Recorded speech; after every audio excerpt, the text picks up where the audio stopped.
Welcome back. The recent kidnapping of 6 sisters from their home at Zuma 1 in the Buari Local Council of the Federal Capital Territory on January 5th is one of the more recent examples of the rise in kidnapping cases in the nation. The public has expressed outrage at the kidnappers' demand of 600 million naira as ransom, and the police have promised to obtain the victims' release. Former Vice President Atiku Abubakar has publicly stated that the country's growing poverty and hunger are to blame for the rising number of kidnapping and insecurity. Despite the worsening security situation in the Federal Capital Territory, Inspector General of Police Kayode Egbetokun has assured Abuja residents that the situation will improve. Additionally, Wike, the Minister of the Federal Capital Territory, has reassured the locals that there is no reason for fear, stressing that both he and the security services are awake and aware of the difficulties related to the territory's security. This is even as the minister called an urgent closed-door meeting on Tuesday with the chairs of the 6 area councils and the chiefs of the security services in the Federal Capital Territory. Along with the service chiefs, President Bola Tinubu had a private meeting yesterday at the presidential villa in Abuja. Still with us virtually is Mr. Chukuma, a public affairs analyst, and right here in the studio is Barrister Darlington, a lawyer and public affairs analyst.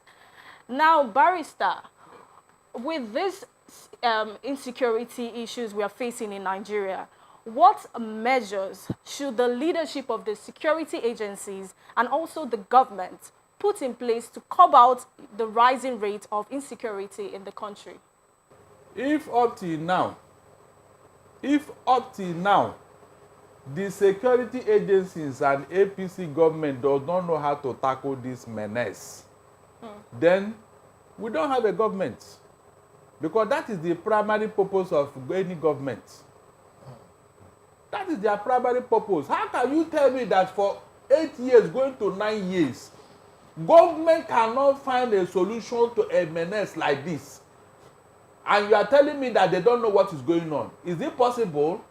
What is that suggestion that we have not made? Tell me that suggestion I'm going to say in this studio that I have not made. When they told us that Fulani herdsmen were looking for land, they were looking for grazing this thing. Awudu Ogbe, who was the agric minister then, was all over the world looking for sweet grass for their cow, while his people in Benue were being slaughtered. And I said, that is not the solution. Bring this grass. There are a lot of empty land in the north, especially in Niger State.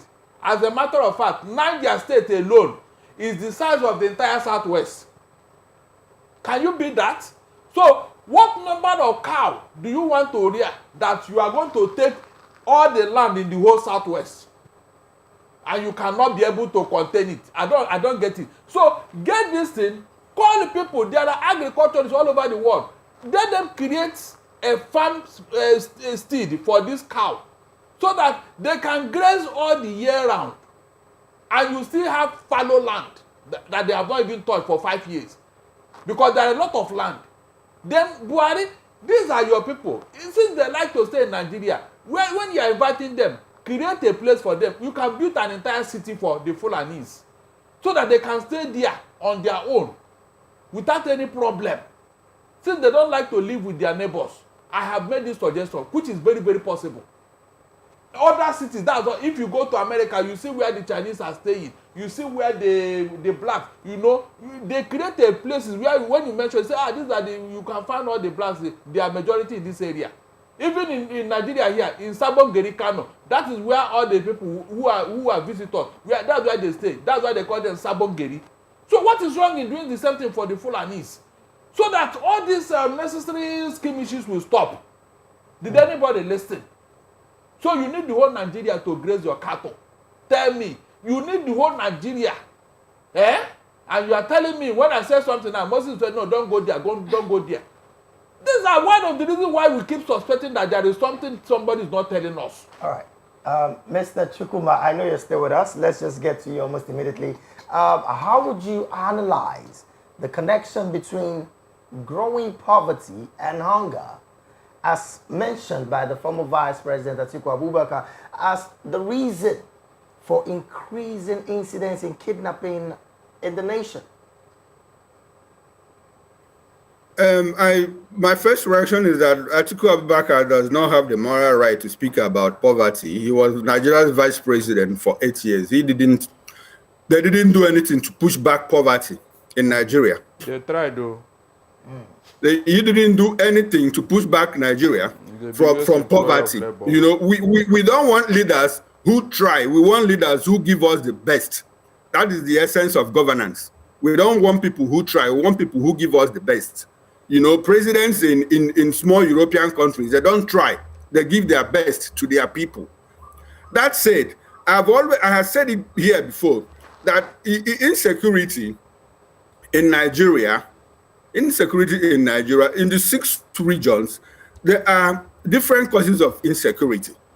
Yes, it is possible that poverty is what essentially leads to insecurity in the Northwest.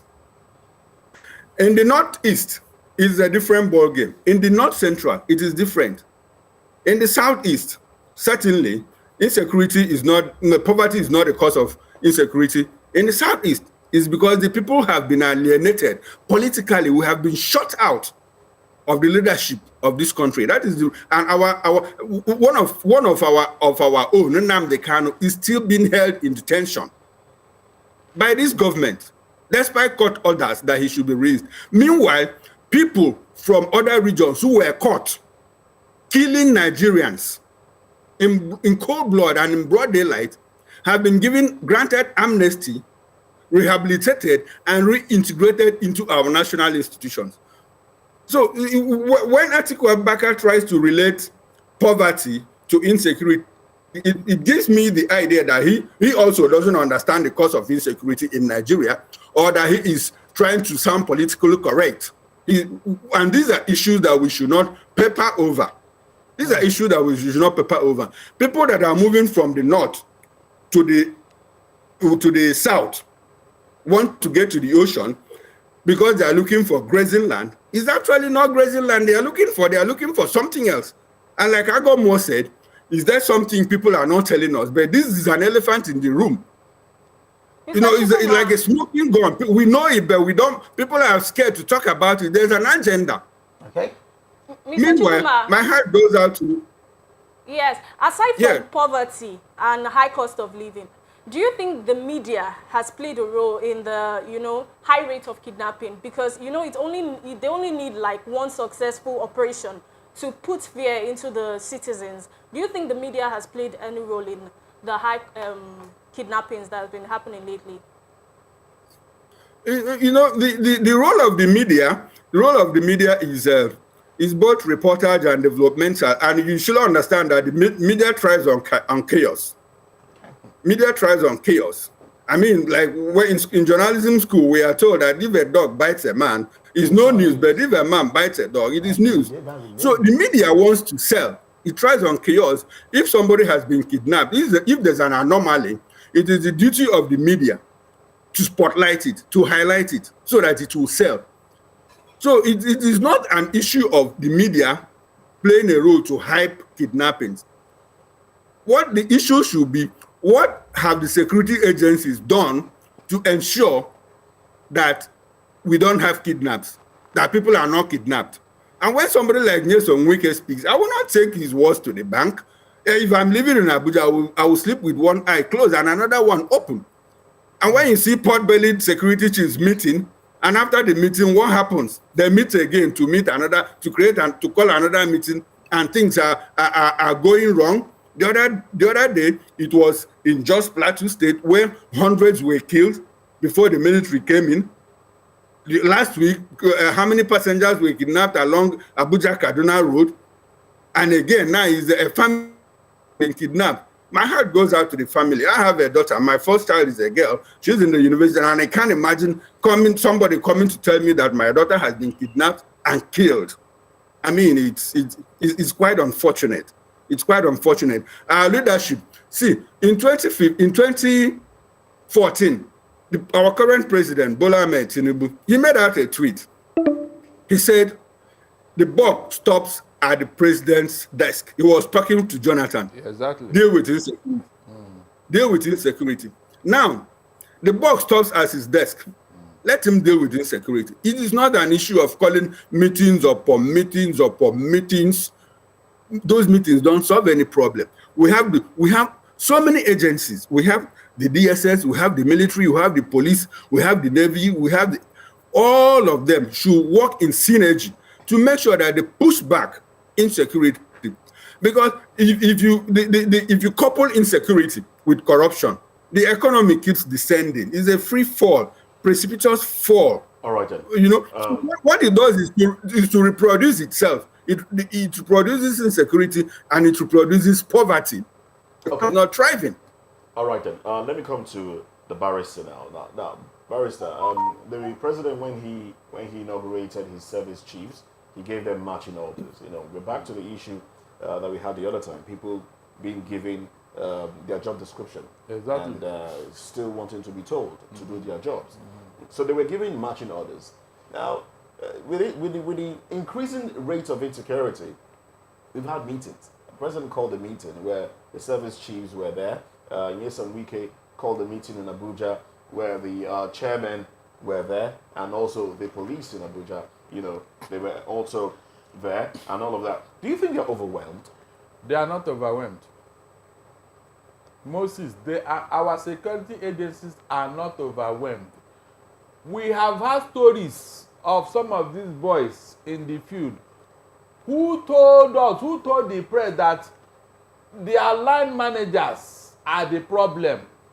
They are not giving them the right order to go and finish these boys. One said that there was a time they wanted to go and eliminate a terrorist camp. At the 11th hour, even when they have already gotten close, there was a signal for them to withdraw.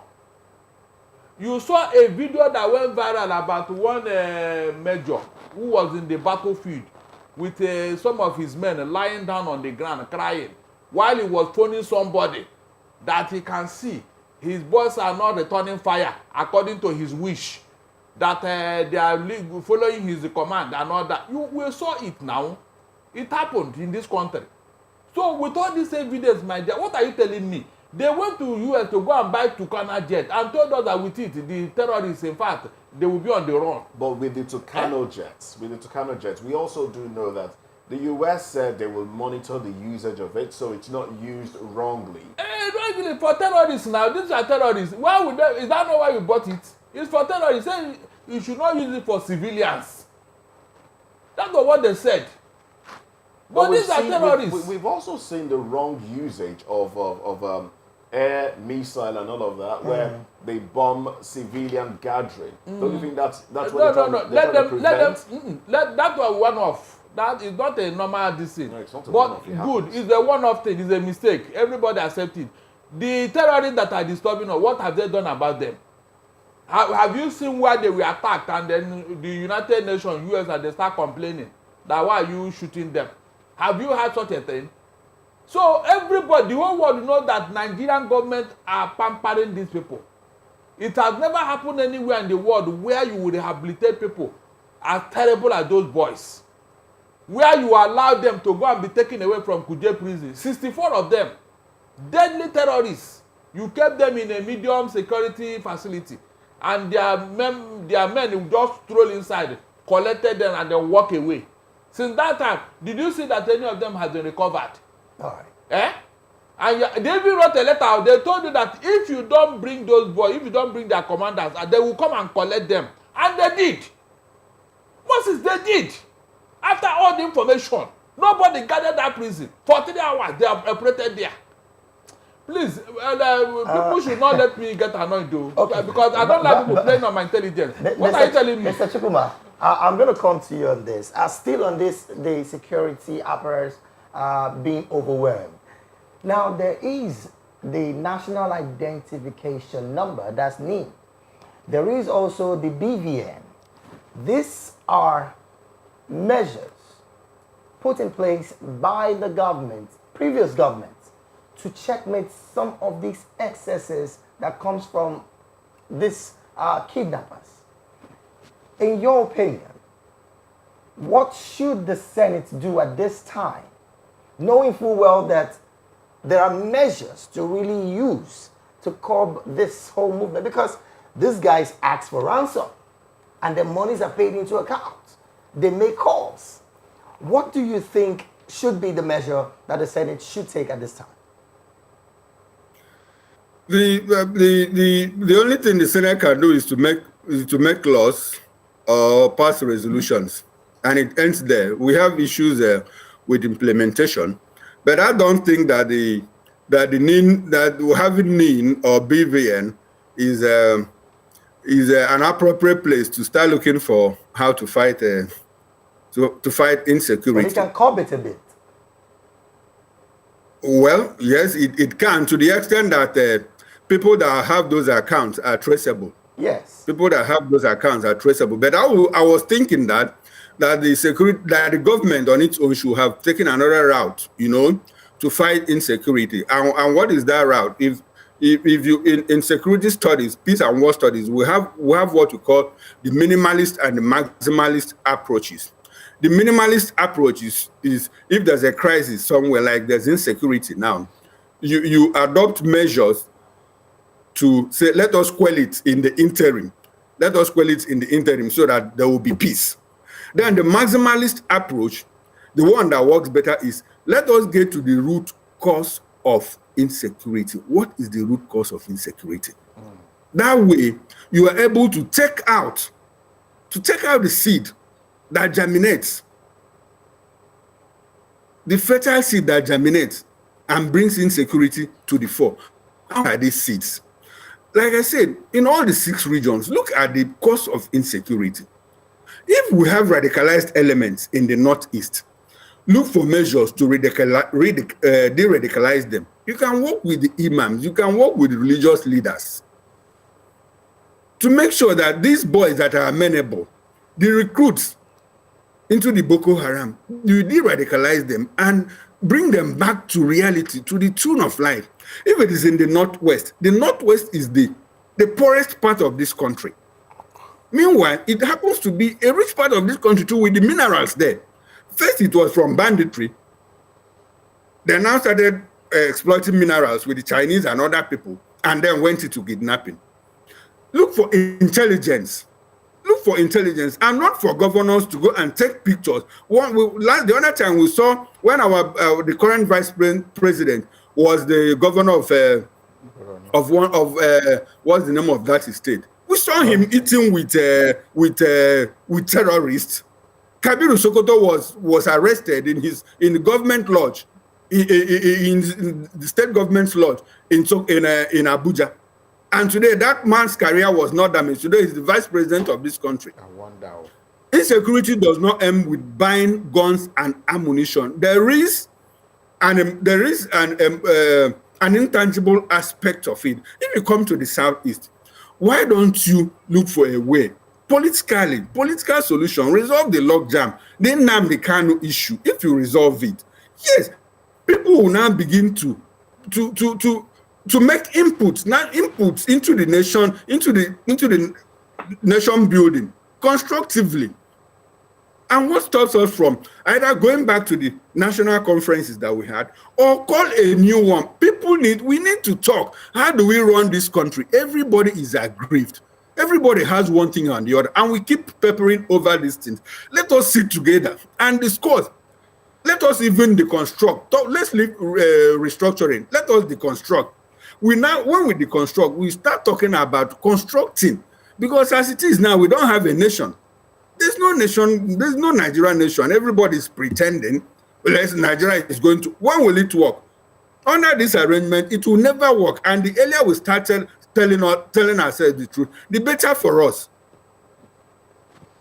Oh yes, the earlier we start telling ourselves the truth, the better for us. Now we have statistics shows 120 factions of bandits, and banditry has been proscribed in Nigeria. And they are still waxing strong. The government even said that if our military see anybody with arms or gun, they should take him out. Meanwhile, under their watch, these guys are clutching all these guns all over the place. It is unheard of that a state capital can be invaded by terrorists in broad daylight. Like I was saying on the radio show, can you imagine terrorists invading either Washington, D.C. or New York? Not one, not two, in large number, going to 8 states. And then the president of America and all the security agents, they are sitting pretty in their office. Can it ever happen? You and I know the answer. But here, it is happening with so much confidence. They are so comfortable. Remember what happened the last time under Buhari? These guys even threatened that they will kidnap Buhari and Rufai. And they went ahead to kill some of his brigade of guard. My dear, a lot has happened though, but that nobody is explaining to Nigerians. Is it that these terrorists are sacred cow? Or what? They even come into this country, they go to a particular village, either in Benue or in Plateau. Now, when you say they come into the country, you are going with the ideology that they are not Nigerian. They are not. Moses, Buhari said it himself. Rufai told you how he went to go and pay them money to stop killing Nigerians, but they still continued. That is why the agreement has broken down. When they kidnapped Abuja, when they bombed the Abuja Kaduna train riders, and then took the managing director of Bank of Industry and other people, they returned that man and gave him a message. They gave him a message that the agreement they had, though, they should implement it. Oh. They listed all they want, that they want in Nigeria, the territory and the sovereignty is what they want as they agreed. They made it open. It's not hidden. So that means somebody must have entered into agreement with this board. That is what is giving them that boldness. We are not discussing these issues, and I don't like it.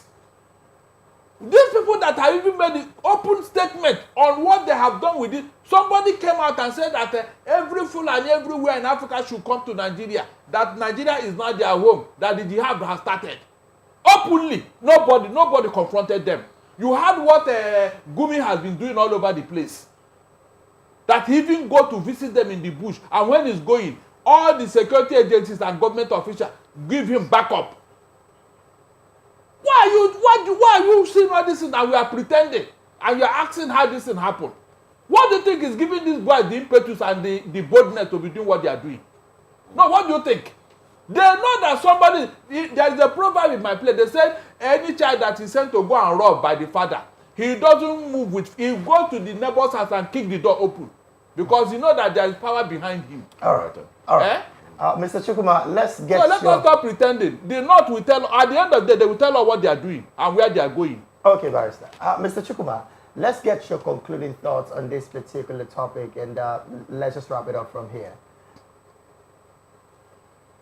And my heart goes out to the Al-Qadria family that lost their daughter. It's very painful. It's very painful. I can imagine. The Nigerian state, the government, the leadership should do well to ensure that they fight insecurity. Okay. They have very well educated hands.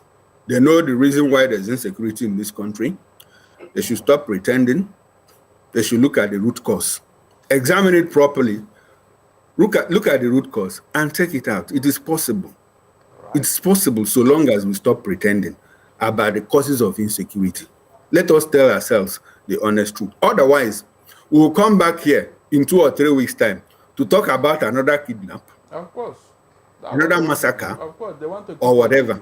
Oh, well. Let's not forget. We hope that would not happen anytime soon. Of course, the president, like we know, hope is not a strategy. Hope isn't a strategy. Well, that's the Action only is a thing that's strategy. left for man. What? That's the only thing that's left for a man.